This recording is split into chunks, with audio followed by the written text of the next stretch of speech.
let's move on then. Let's start by delving into the TV universe and talking about Marvel's Agent Carter, which saw its double bill premiere of the first 2 episodes this week, the new series on ABC. The after-war adventures of the friggin' gorgeous Hayley Atwell's character from Captain America, which was inspired from a short film that they put on the Iron Man 3 Blu-ray, I believe, and I was a big fan of that. But it seemed clear to me after watching the show that as far as the continuity is concerned, and I'm a big geek for continuity, just pretend the short film doesn't exist, because it never happened now. The show is... Which brings up the question, if that one doesn't count, do the other one-shots count too? Well, we've still got... That's the topic for another day. We've still got to see what they do with the Mandarin from this point on. But, I mean, how many have there been, really? Well, there was... let's start in reverse. There was Agent Carter. Mm-hmm. There was the Mandarin one. I don't remember what it was called. Hail to the King. Hail to the King. There was a funny thing happened on the way to Thor's hammer, which was Coulson and...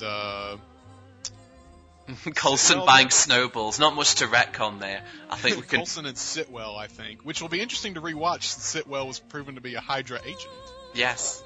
And then there was the... Oh, man, what's it called? It's the one where Tony Stark goes to... It's the one that explains the Incredible Hulk's post-credits. The consultant, yeah. That's it, the consultant. That was funny because and there's Item 47 as well. Item 47, that's right. Which, ironically, I feel like that short film, which is about basically a Chitauri gun that falls into the hands of 2 bank robbers, I feel like that short has a much more fun plot than anything in Agents of S.H.I.E.L.D. And that's why... Even though it was the seed for Agents of S.H.I.E.L.D. Exactly so, yeah. I just don't know why they didn't...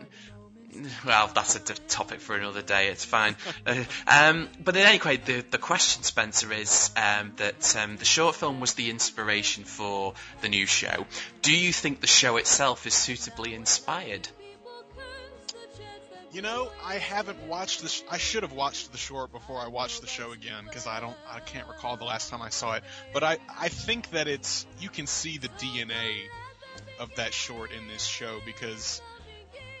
You know, it's definitely, it has a lot of the same kind of themes, it has a lot of the same sort of, not necessarily moments, but maybe beats in the story are kind of similar, where, you know, Carter works for this agency, but they don't really treat her like an equal since she's a woman, but then in the shadows, she's much better than her co-workers.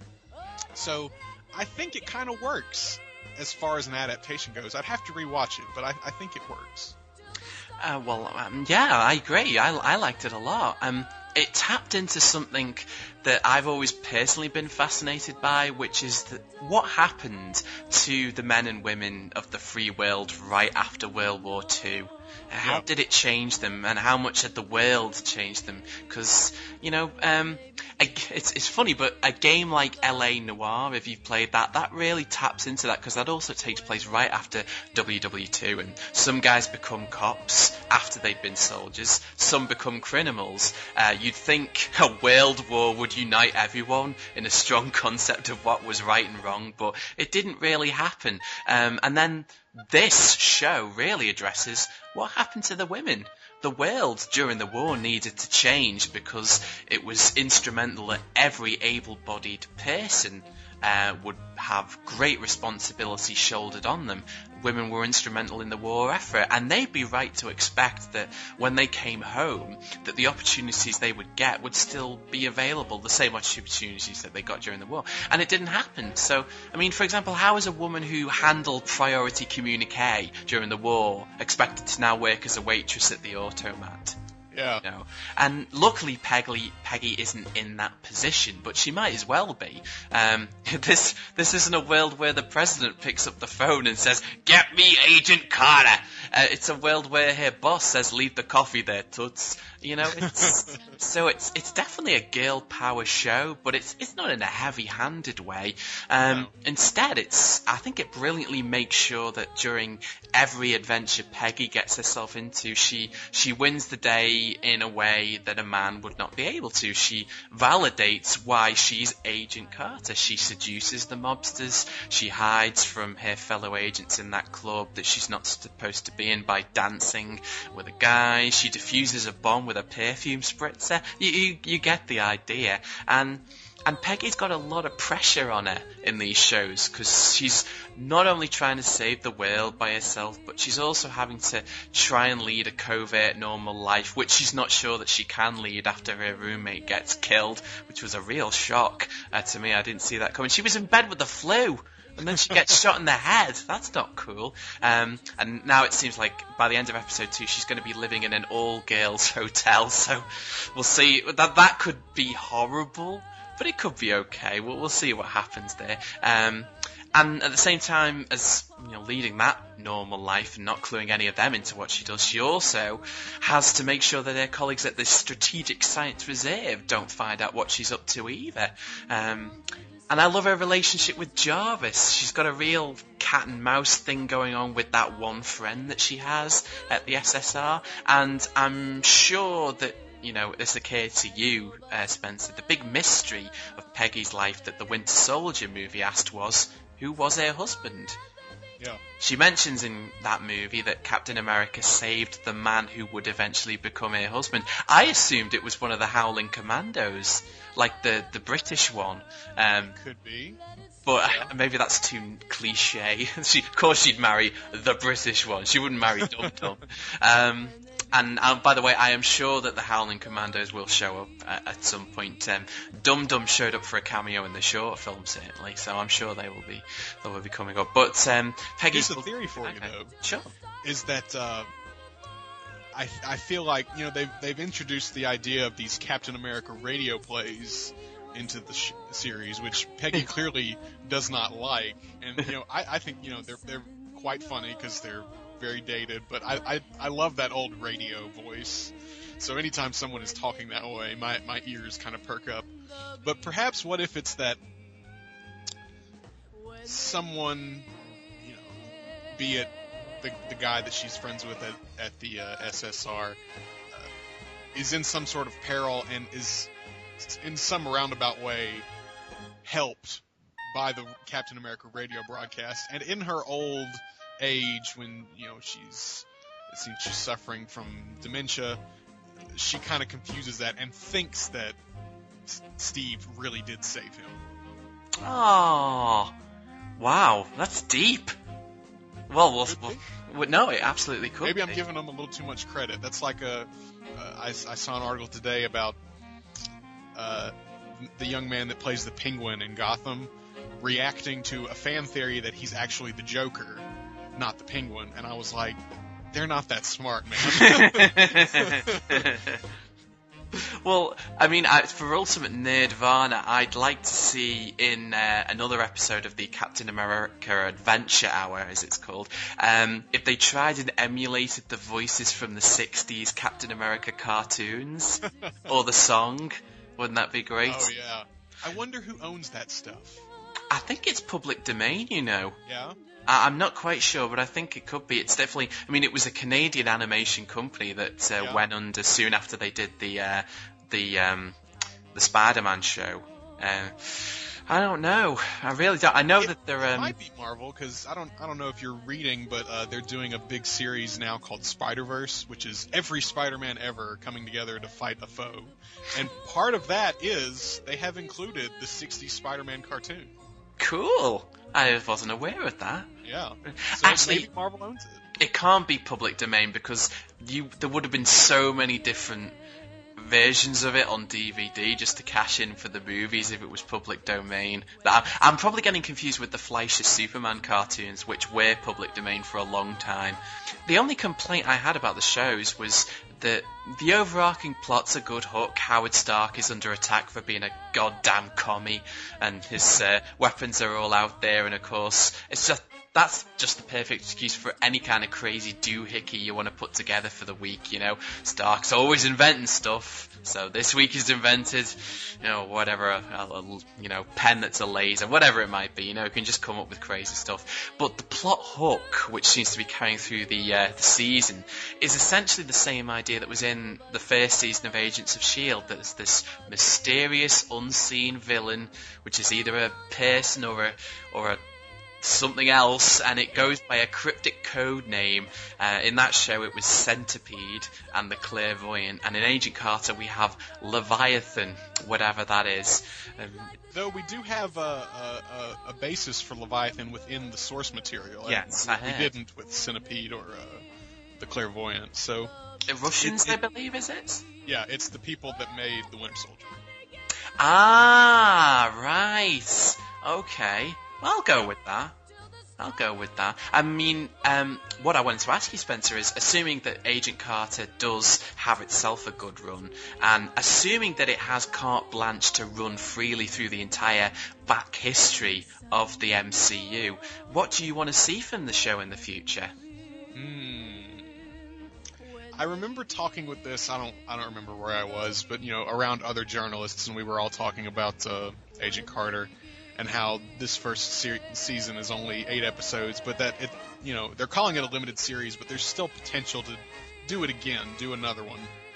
And I like the idea of not necessarily picking up where this one will end. So I'm interested to see, you know, a 50s or a 60s Agent Carter.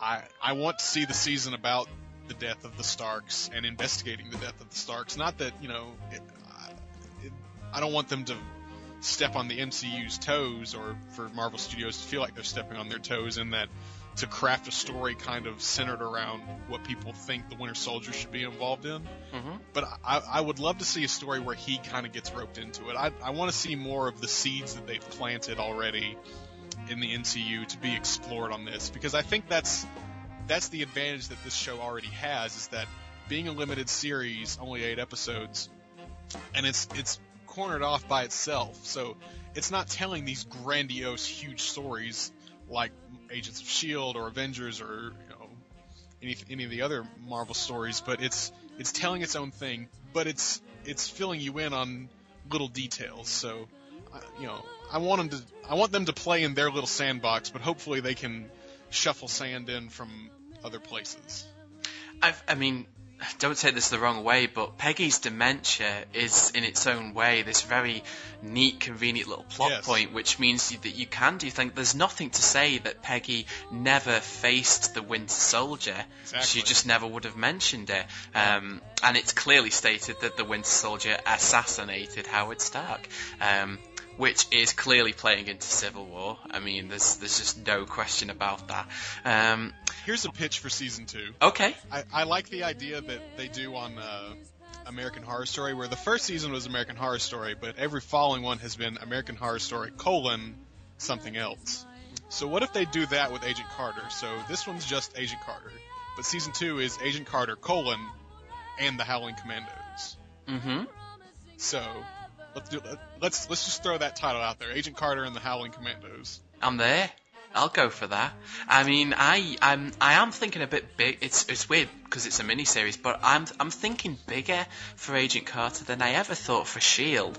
Because I remember when S.H.I.E.L.D. was first announced, and we didn't know what it was about at the time, but the first thing that popped into my head was that it would be cool to see a kind of anthology type show that shows S.H.I.E.L.D. agents throughout the decades, and we could see modern S.H.I.E.L.D., but we could also go back to just after the war and see it being created, and we could also see some cool 60s S.H.I.E.L.D. agents and really pay homage to, you know, the way Nick Fury was in the 60s, and they didn't make that show, but I just feel like Agent Carter could fill that need. There's nothing to say that this has to stay confined in the 40s. We can go through the 50s, we can go into the swinging 60s, and I feel personally that those early Jack Kirby, Steve Ditko, John Jazzy Romita, Stan Lee comics, they were so inspirational and continue to be to everything that we're seeing, that I think that they deserve a direct love letter of some sort. I mean, they were always more fun to me than DC because they had that swinging 60s spirit infused in them, and I just don't think there's going to be any other opportunity in the MCU to pay direct homage to that. I mean, just as a direct specific example, I think it would be a shame if they didn't bring back AIM, but have it be the funky Pepper Pot men from the comics, you know, because it's period, no one will blink an eye. You know, just keep having fun with it in that way. Not Hydra. I'm kind of getting a bit bored of Hydra now. You know, I think we've had a little too much Hydra. But I guess obviously, what's his name? Dr. Zola. He's probably going to show up in the show. He'll have to, really, if they recruited him. That's correct. Yeah. He's an instrumental part of the history. But here's a long-reaching prediction or speculation: is that for the longest time, one of these long-running fan theories on the internet is that James Bond is a code name, and that all these actors exist in the same continuity. They're not playing the same character. They're different people, but they're all called James Bond. What if they took something like that, but Nick Fury is a code name in the MCU, and they introduce, quote-unquote, the original Nick Fury in Agent Carter? I'm not adverse to that. I could go with that. Yeah. There'll be people insisting it's Hasselhoff, but we'll have to live with that. I mean, do you have a pick? Like, who do you think could play that part? I lost his name. What's he been in? He's the lead in Justified. Oh, that's Timothy Olyphant. I'll tell you. Oh, Ollie Fantastic. Oh, okay. Yeah. It's an interesting choice.